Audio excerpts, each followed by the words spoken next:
Yesterday, the Tour de France was all about the race for yellow. Today, we take one step sideways on the spectrum. Hello, today's Tour de France Sesame Street is brought to you by the colour green and the numbers 4, 6 and 5. Cavendish is there, and he's done it! Cavendish goes, the rocket has been launched, and no one can match Mark Cavendish. It's a long way to the line, make it number 4.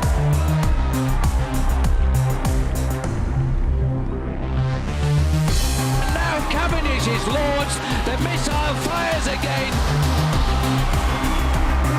Win at number 6 for Mark Cavendish. There's nobody can match the speed of this amazing kid.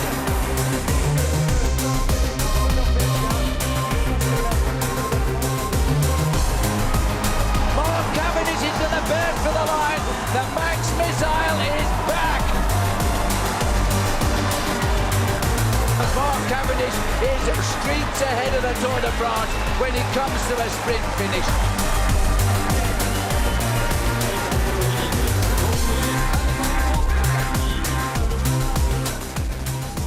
So 15 stage wins in 3 years for the world's best sprinter Mark Cavendish, but no green jersey.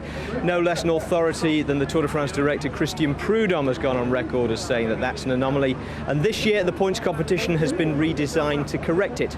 Possibly. Here's Ned. It was a curiosity, at least a spectacle at best.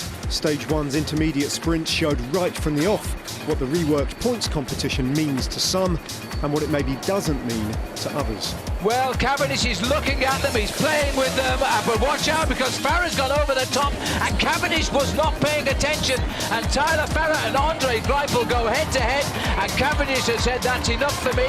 He had that one pole, he thought nobody was going to come and challenge him.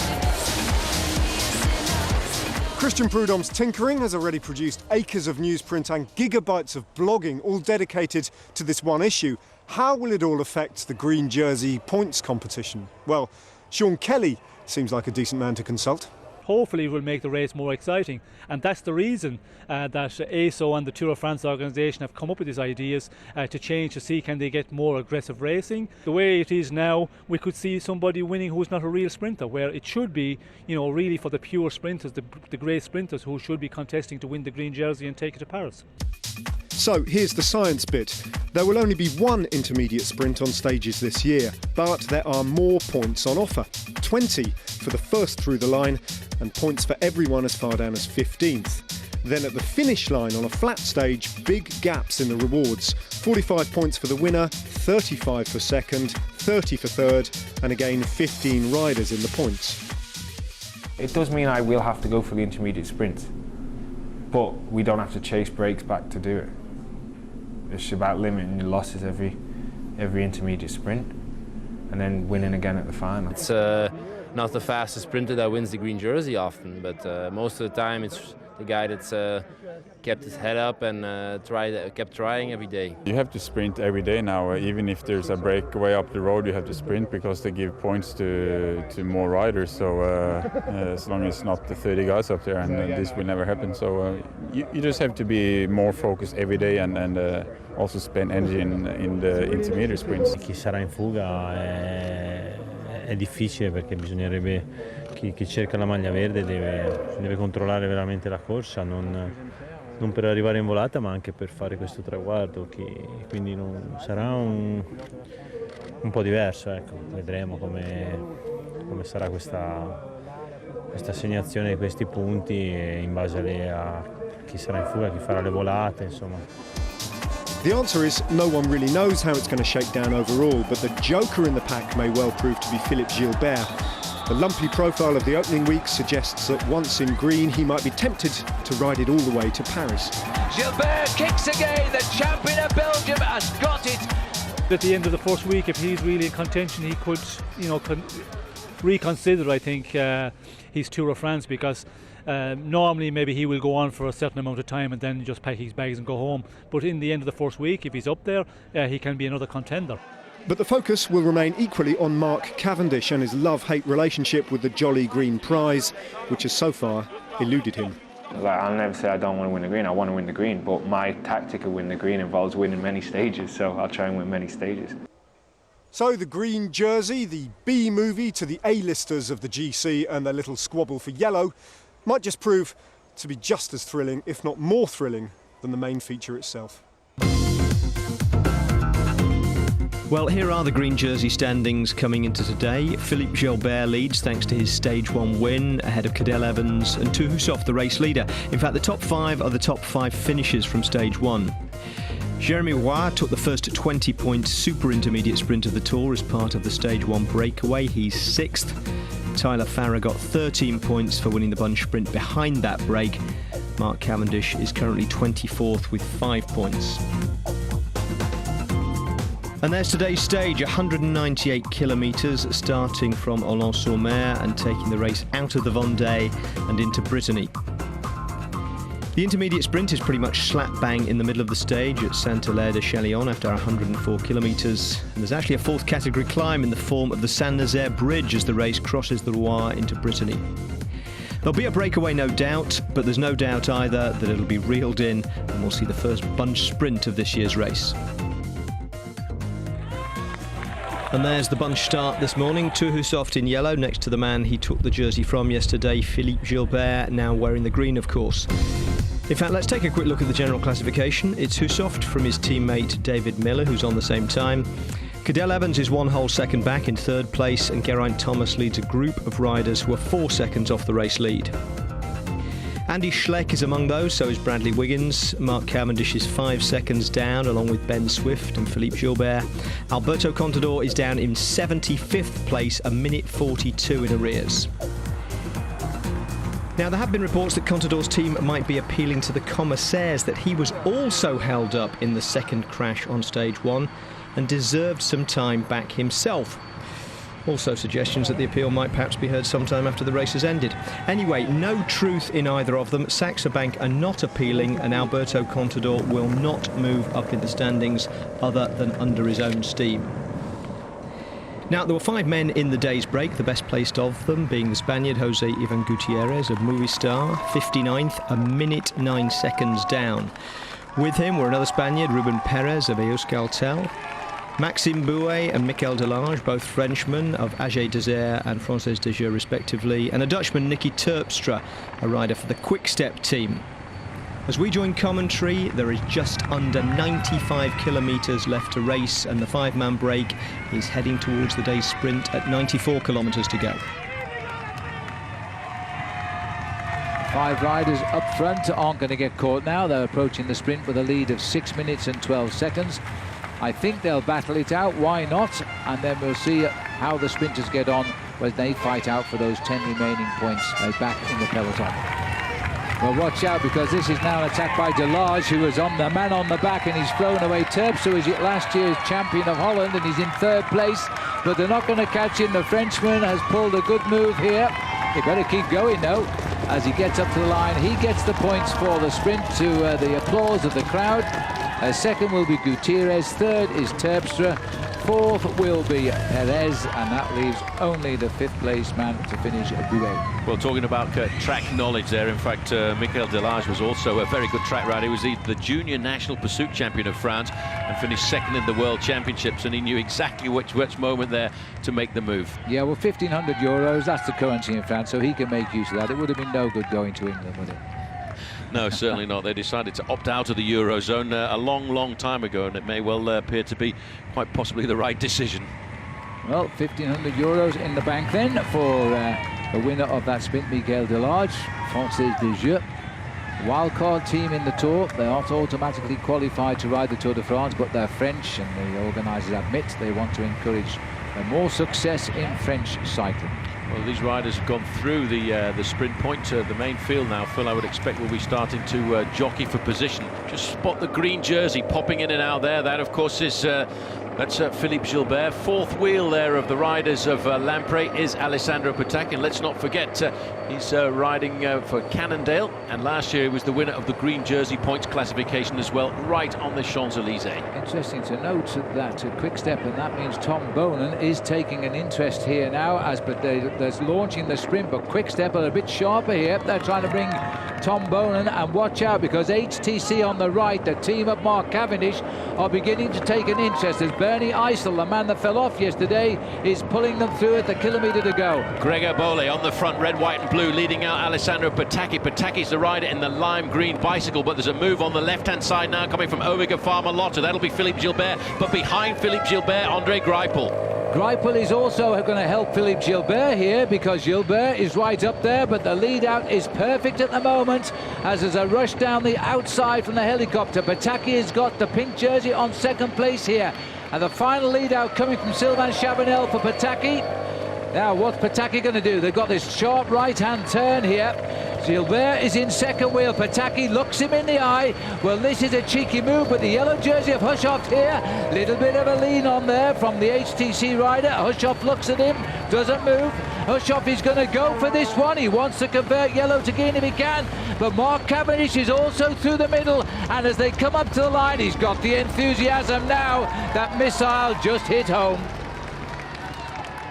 There was that little clash of shoulders there because Hushoff tried to dive onto the back wheel of Gilbert, and Mark didn't move at all, so they just leaned on each other.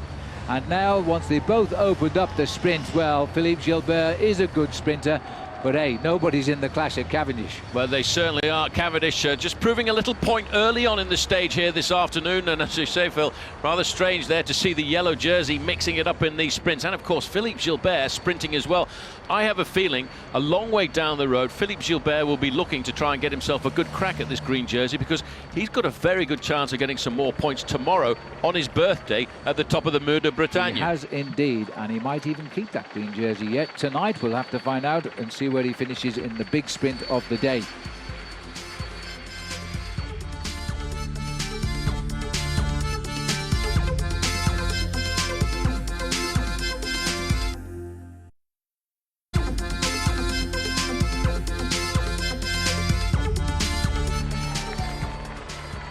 Here we go to the foot of the Pont de Saint-Nazaire. You see, it looks quite a hill now, doesn't it, when you get from this angle at it, and the wind will make it a contributing factor. Note the flags down there.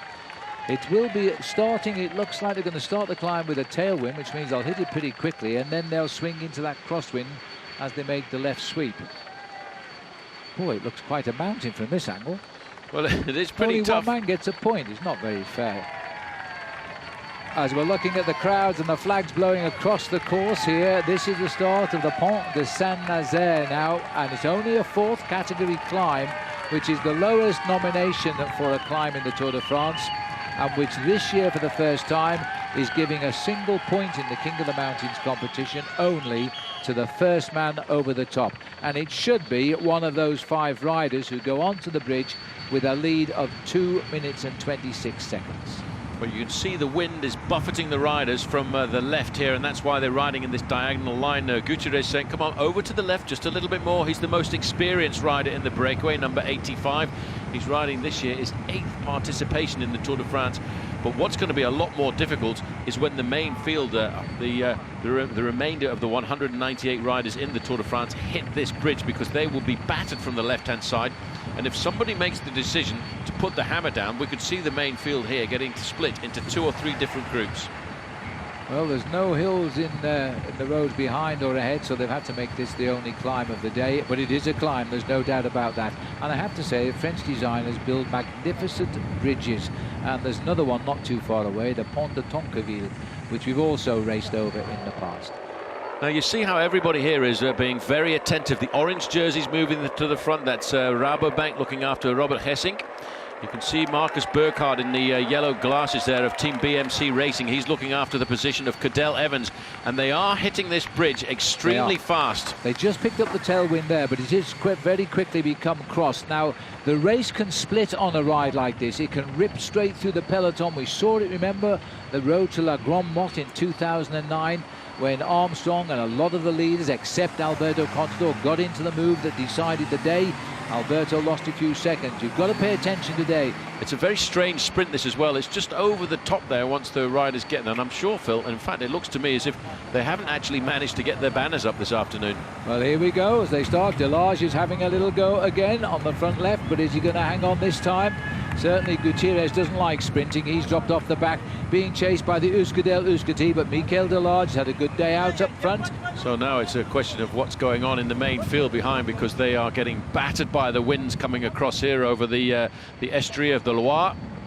Organisation coming back to the leading group of 5 riders. They now have to get themselves back into the situation where they get that entente cordiale. They form a group together. They work, although they're on different teams, they have to work for one main goal, and that's to stay in front of the peloton. And the peloton are riding at the front now. They're trying to break this race up and spoil the day for the sprinters.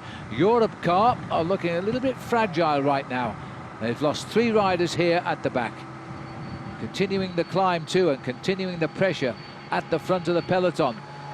Now this is when the climbers really get to grips here, the strong men of the race. I noticed Rabobank, this is a perfect Dutch team action here. Good tactics for Robert Gessing.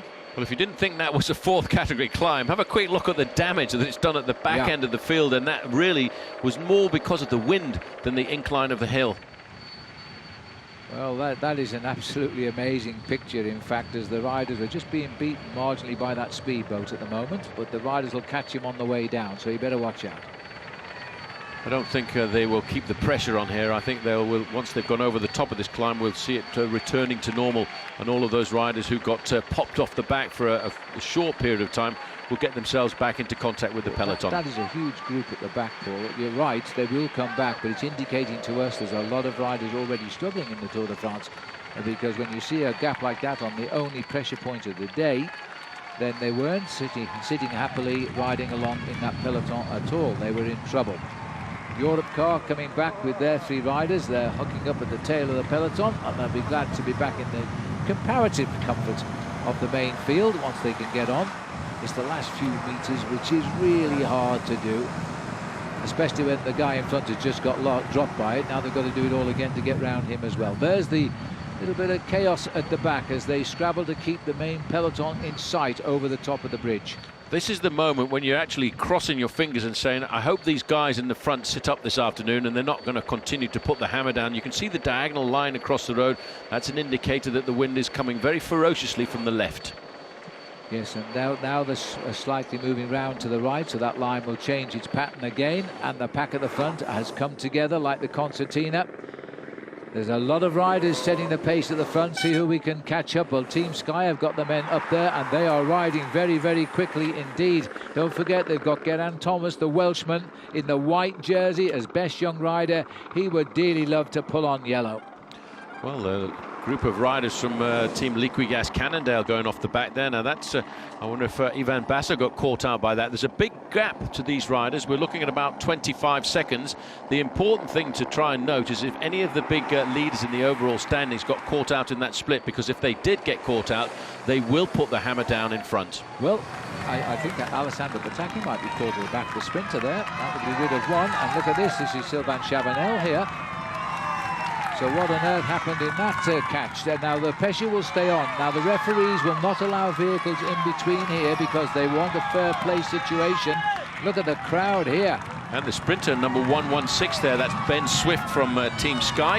And he's got caught out because of that too. And you can see they should get back. That little group should get back. I'm not so confident that this big group at the back will get back. The cool face here of the maillot jaune. And that is Thor Hushoff, Stuart O'Grady, the Australian in the middle here. Looking at these faces, that hurt. These boys were up for the chase, but there is a serious split at the back.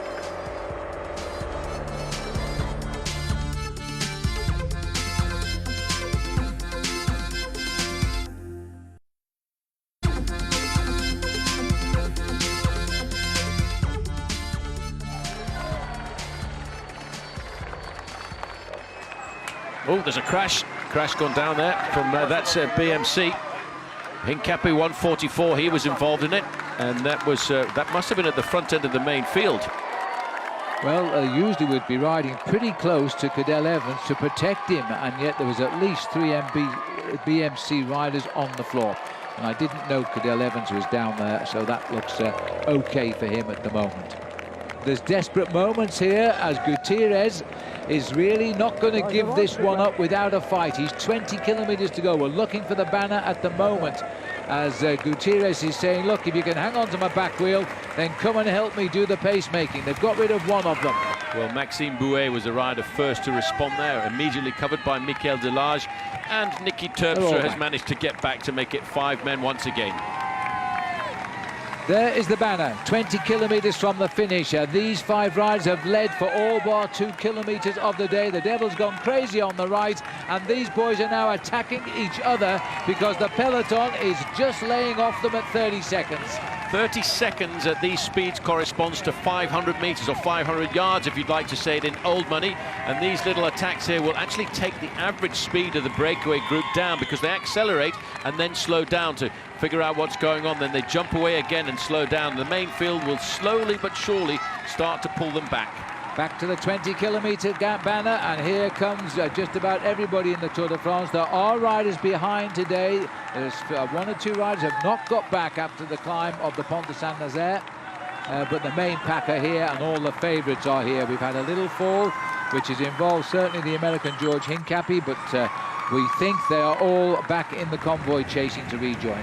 Well, looks like 2 riders have got off the front of this 5-man group. One of them is Jose Ivan Gutierrez, and the other one is the Française de Jure rider, Michael Delage.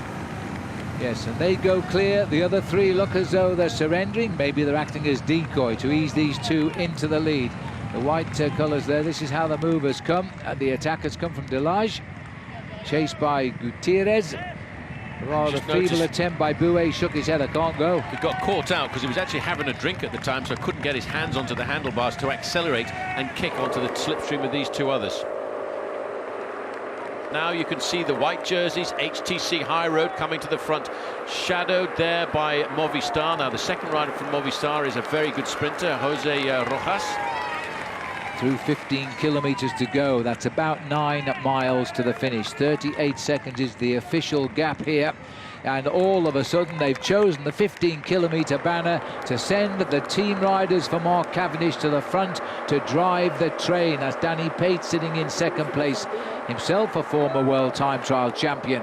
As the lineup now, also Peter Velits is in there. Cavendish will be at the back, probably just hiding from our shot there, but he's there, believe me. It's Lars Bak, the rider on the front, riding in the Tour de France for the first time, which I find hard to believe at 31 years of age, because he's been on this circuit for a number of years. This is life at the back in the peloton, but it is HTC High Road. Alan Piper said to me this morning, he said he couldn't understand the tactics of some of the other teams who don't come to the front and they just totally rely on HTC High Road to do the majority of the pacemaking. Well, look at the face then of Jose Ivan Gutierrez here as he tries to survive to the end. We watch the kilometres ticking off. They've been on him since the 25th kilometre. He's now 14 from the finish. Looking down on massive riders, all line astern now behind HTC High Road. All the white jerseys on the right are the same team. At the end of that tail of white jerseys sits Mark Cavendish. He's in his sprint position. It's up to the team now to do what they can.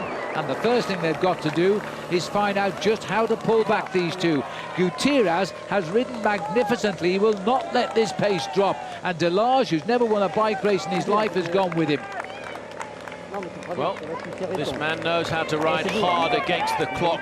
He's looking at 12.5 kilometres. Cast my mind back to what I said a little earlier, Phil, that the main field would try and catch these riders between 10 and 15 kilometres to go. And that's exactly why they've left them out there to stew for as long as possible, because it calms the attacks off the front end of the peloton. It has been confirmed. Paul Sherwin knows more than the computer, so they're not human after all. Meanwhile, at the back of the race here, this is Jerome Pinot, who has come back. I'm not sure where he's been. I think he was dropped, but he's got himself back onto the tail of the bunch.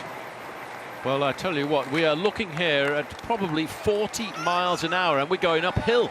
I tell you what, it's going to be a real mad dash to the line. In the sprint, by the way, these riders can push speeds approaching 50 miles an hour. Now, Contador has learned a lesson on day 1 when he crashed 10 kilometres out, because he's now moved to the front of the race here. So any silly falls, he's not going to get involved with them today, he hopes. He's gone into the safety department at the head of the race. Well, as they say, once bitten, twice shy, and he was very much smarting when he came to the finishing line. Oh, there's a problem at the back here. And this looks like Raim Taramai, who's had a problem. Now, he's the leader of Team Cofidis. This is Leonardo Duque passing on the wheel to him. Duque, very much the sprinter. Taramai, the man who regarded as a possible top 10 finisher for Cofidis. And this is a very slow change, Phil, at 11.5 kilometres to go.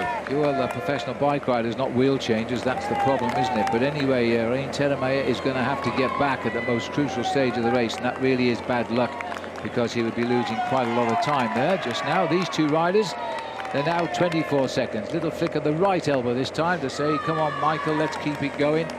The peloton haven't got them yet. It could be around the 10 kilometres to go, Banner, where they will catch them.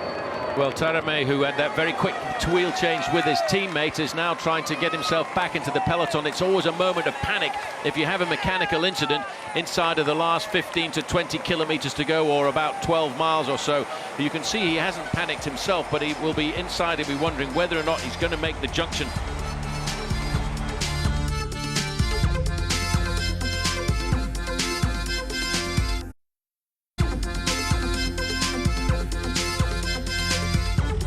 Two things about rivers, well, as it pertains to us anyway. They're always at the bottom of things, and they've got to be crossed. Yeah, it's not often that a watercourse gets to influence a bike race, but today, this is the only thing that could upset the sprinters. The riders are going to come tearing down out of the surrounding countryside and fly across that bridge there, and they're going to have to brake very, very sharply, because there's an immediate right-hand turn that brings them out on the banks of the Vilaine. That corner is really going to string things out, which the sprinters teams absolutely love. However, as they pull away from the water's edge, they're going to hit this small ramp. It's only 250 metres long, but unless the lead-out men time it perfectly, the peloton is going to bunch up, and that'll offer an opportunity for maybe someone to attack from the back or see one of the favourites get swamped.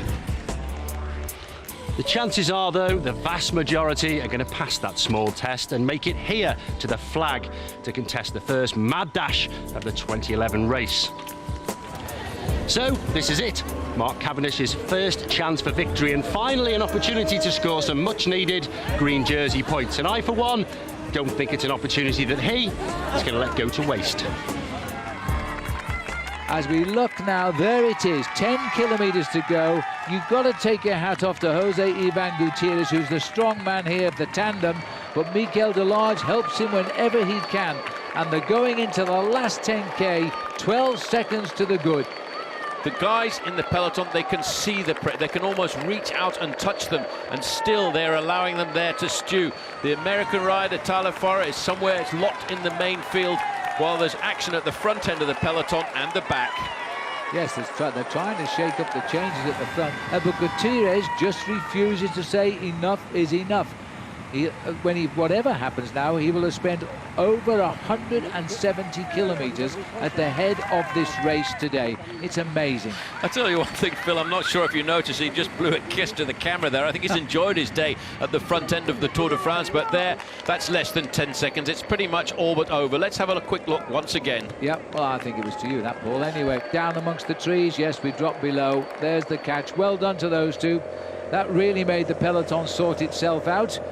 And now we are all together, apart from one or two off the back today, so the sprinters now know that they are about to have their day. Well, all I can say now, Phil, is get your seatbelt on, sit back in the saddle and enjoy this. Keep your eyes down, because we are looking for a rapid sprint. As we're now hitting just on 70 kilometres an hour, about 42 miles an hour, that'll do. Right now, they'll go faster than that as they approach the finish. Just trying to see if I can see the face there, the Pataki behind the boys in mauve. I can't quite see him there at the moment, but certainly I can see Mark Cavendish in and out the action. So they all come together here once again. Well, the guys in the white jerseys, HTC High Road. On the front, it's Peter Velits, followed by Bernie Eisel, followed by Matty Goss of Australia, followed by Mark Renshaw of Australia, followed by Mark Cavendish. They are playing the waiting game. They're waiting for the time when they need to accelerate and stretch out the main field, but they're still looking very well organised. Just watch the last rider in the white jersey there. That's Mark Cavendish, and look at the riders behind battling to try and get into his slipstream. The white jerseys there are Team Garmin-Cervelo as well. 2 sprinters on their squad. The race leader, Tor Hushovd, you can easily pick him out in yellow. But also Tyler Farrer is coming into the mix as well right now. So too is the team of Andre Greipel, who is a rival of Mark Cavendish. They were friends this time last year. Well, they weren't really. That's why he left the team. And now he's a sprinter in his own right. And it looks as though it's the Saxo Bank Sungard squad who are also driving this race to the finish to keep Contador up here and hopefully out of trouble. Well, that's Matteo Tossato doing that lead out. In the past, he used to do that lead out for riders like Tom Bonan or even for Alessandro Patacchi.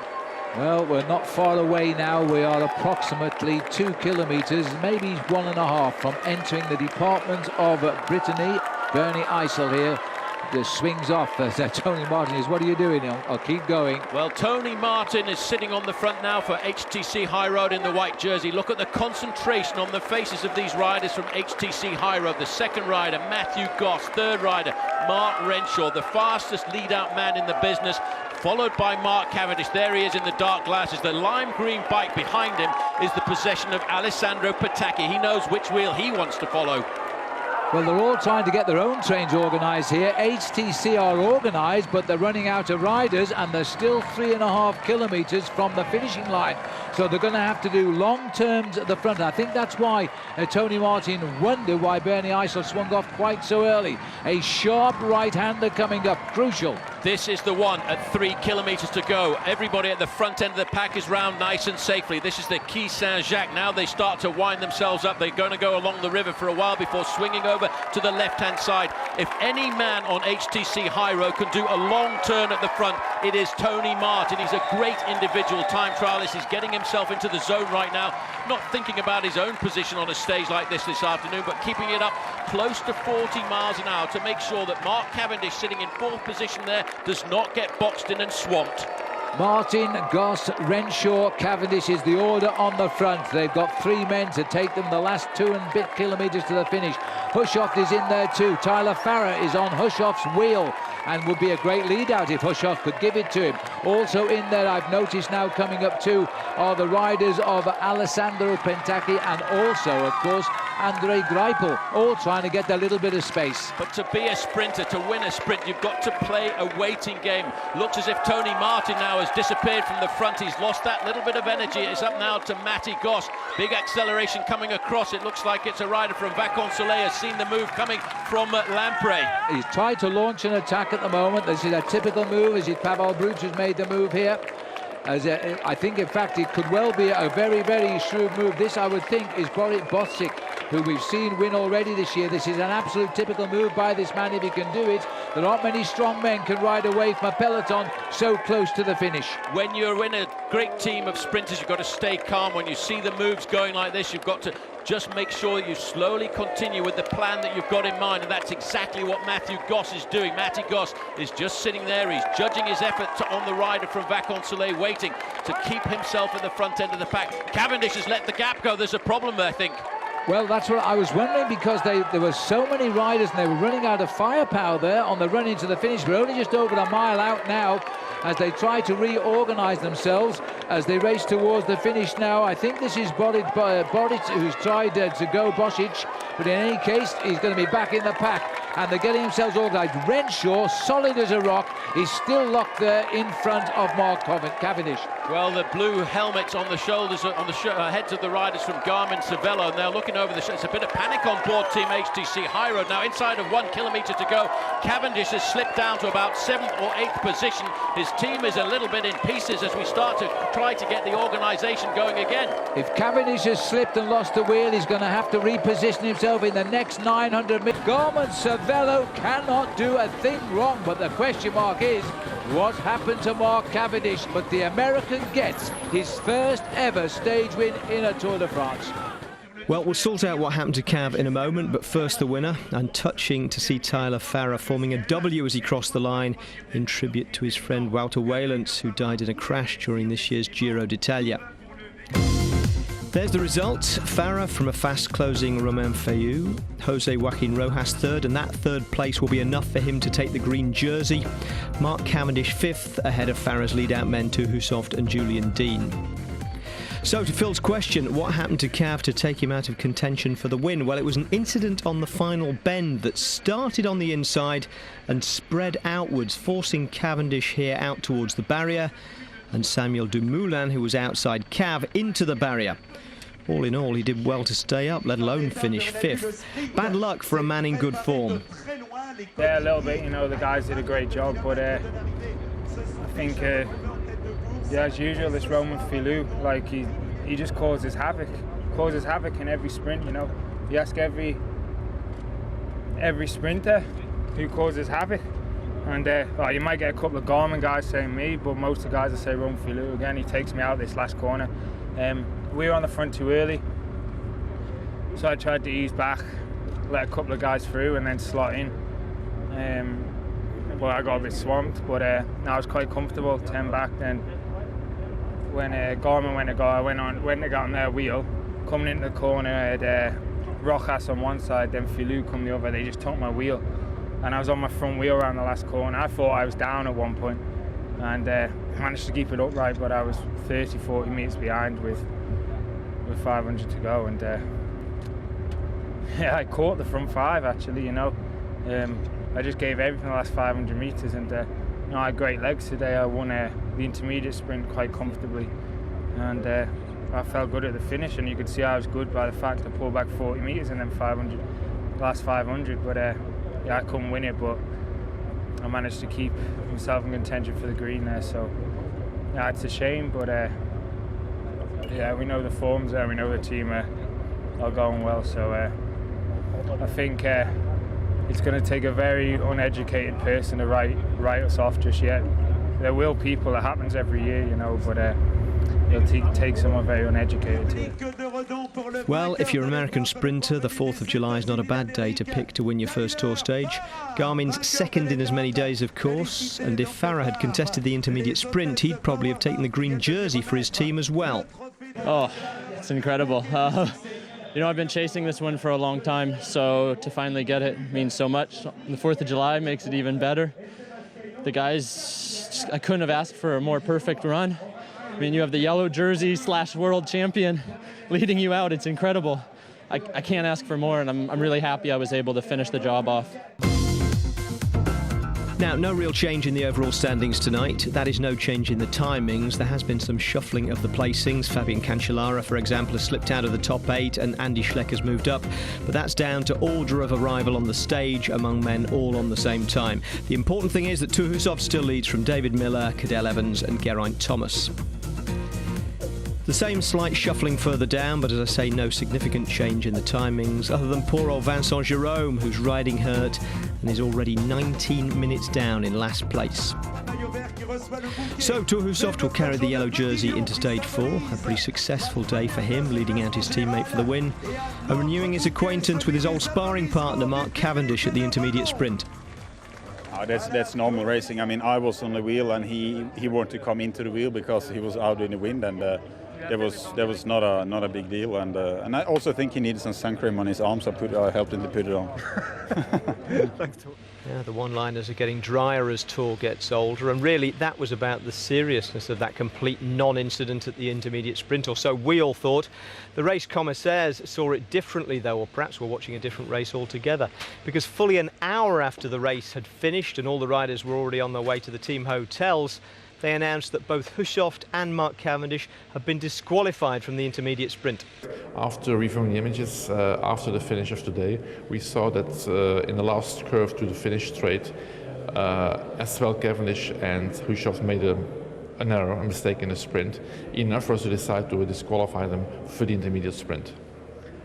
Are both riders to blame? Was it accidental? Why have you come to this decision, Philippe? Well, we've saw it at least 6-7 times again, and as Cavendish is in the wheel of Gilbert, in the meantime, Hushovd is trying to entering Cavendish corridor, and at that moment, you will see the images later on, Cavendish is making a mistake himself, that's why he decided to get them both disqualified, only for the intermediate sprint.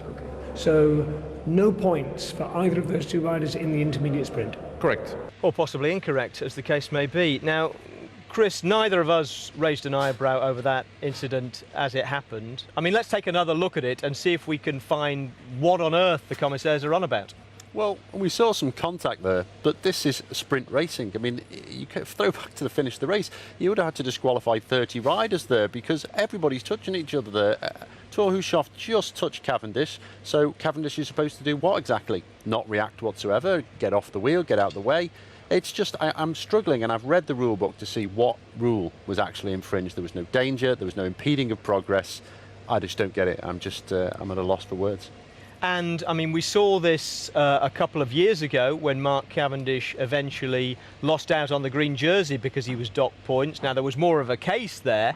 This one, I mean, if he loses the green jersey by 10 points, which is what he's been docked there, I mean, never mind Alberto Contador, he'll be going to the Court of Arbitration for Sport. Yeah, I wonder how long it'll take to get that result. It took 3 hours to get that one out. I think it's just amazing, really. There's not a lot you can say about it because it's incomprehensible.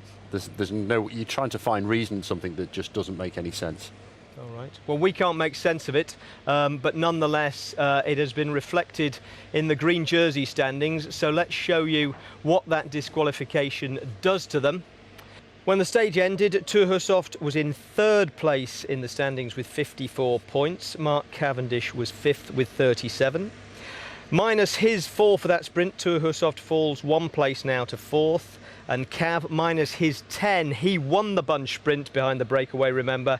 He's down from 5th to 9th and down from 37 to 27 points. And as I say, if that is the difference between the green jersey and not getting the green jersey by the time he reaches Paris, there'll be hell to pay. More motivation, if any more was needed, for Mark Cavendish to really get stuck into this competition. All right, a couple more items to get in before we go. We're going to look ahead to tomorrow's stage in a moment, but first, the competition. Here's your chance to win a weekend for 2 in Paris to watch the finale of the 2011 Tour de France on the Champs-Élysées. The prize includes travel, 2 nights in a 4-star hotel and £500 spending money. Plus, if you enter any of our 3 competitions during this year's tour, you'll be entered into a second draw to win places for 2, you and a friend, on the Étape du Tour 2012, courtesy of Rafa. We also have an exclusive Rafa special edition Galibier jersey for 10 runners-up. Call 090 4959 6060. Calls cost no more than £1.03 from BT landlines. Calls from other networks may be higher, and from mobiles will be considerably more. Or you can text Paris to 83366. Text costs £1 plus 1 standard network rate message. Red button viewers can enter by pressing their red button now. You can also enter free at itv.com. Entrants must be 18 or over, and lines close at 4 p.m. on the 11th of July 2011. Entries made after closing time will not be counted but may still be charged. The winner of the Weekend in Paris prize will be drawn and contacted on the 14th of July. Now let's take a look at tomorrow's stage. There it is, 172.5 kilometres from Lorient to Mur de Bretagne, the Wall of Brittany.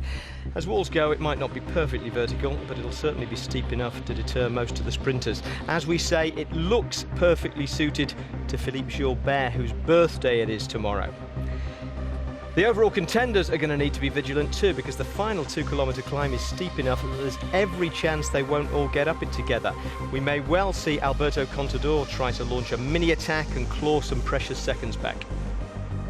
Yep, should be a great stage tomorrow. They call it the Breton Alpe d'Huez, which might be a little bit of hyperbole, but it's likely to cause changes in the yellow, green and polka dot competitions tomorrow. Live at 2 for stage 4.